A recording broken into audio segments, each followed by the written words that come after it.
ভারত জম্বুর ও গজলডোবা বাঁধের গেট খুলে দিয়ে বাংলাদেশে বন্যা সৃষ্টির অভিযোগে আজ দেশের বিভিন্ন স্থানে বিক্ষোভ করেছেন শিক্ষার্থীরা। তারা ভারতীয় আধিপত্যবাদ ও পানি আগ্রাসনের বিরুদ্ধে স্লোগান দিয়েছেন। একই সঙ্গে অভিন্ন নদীর ন্যায্য হিস্যার দাবি করেছেন তারা।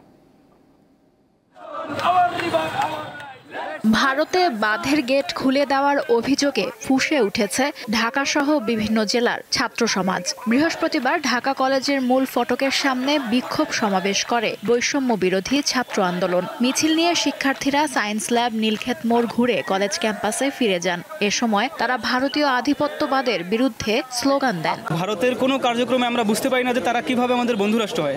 এতগুলো অঞ্চলের এতগুলো মানুষ মারা যাচ্ছে, এত দুর্ভিক্ষ চলে আসছে শুধুমাত্র তাদের এরকম সিদ্ধান্তের কারণে। বাঁধের গেট খুলে দেওয়ার অভিযোগ এবং বাংলাদেশ ভারত অভিন্ন নদীর ন্যায্য হিস্সা আদায়ের দাবিতে বিক্ষোভ মিছিল করেছেন জাহাঙ্গীরনগর বিশ্ববিদ্যালয়ের শিক্ষার্থীরা। আমরা ভারতকে হুঁশিয়ারি করে বলে দিতে চাই, আপনাদের কিন্তু আশেপাশে কোনো বন্ধু রাষ্ট্র নাই। সাম্রাজ্যবাদী নীতি বাংলাদেশের উপর আপনারা চাপিয়ে যান, তাহলে কিন্তু বাংলার জনতা, বাংলার সরকার আপনাদেরকে ছেড়ে কথা বলবে। মাগুরায় বৈষম্য বিরোধী ছাত্র আন্দোলন ও ইসলামী ছাত্র আন্দোলন বিক্ষোভ মিছিলের আয়োজন করে। শহরের চৌরঙ্গি মোড় এলাকায় অবস্থান নিয়ে বিক্ষোভকারীরা ভারতীয় পানি আগ্রাসনের বিরুদ্ধে স্লোগান দেন।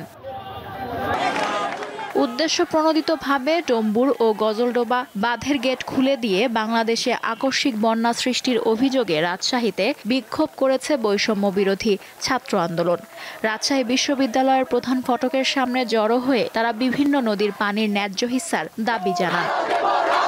আমাদের সকল দাবি মূলত ভারতের আগ্রাসনের বিরুদ্ধে। দুই দেশে যে পানি বন্টনগুলো হওয়া উচিত সেটা আমরা মনে করি দুই দেশের স্বার্থ বজায় রেখে হওয়া উচিত, কিন্তু বাস্তবতা হচ্ছে শুধুমাত্র ভারতের স্বার্থ রক্ষিত হয়, বাংলাদেশের স্বার্থ রক্ষিত হয় না। আমাদের 4টা জেলা এখন কেন পানির নিচে, এটা জবাবদিহি তাদেরকে করতে হবে।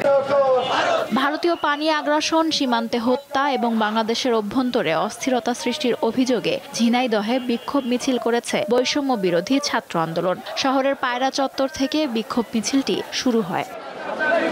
লুৎফা ফৌজিয়া, দীপ্ত, বার্তা কক্ষ।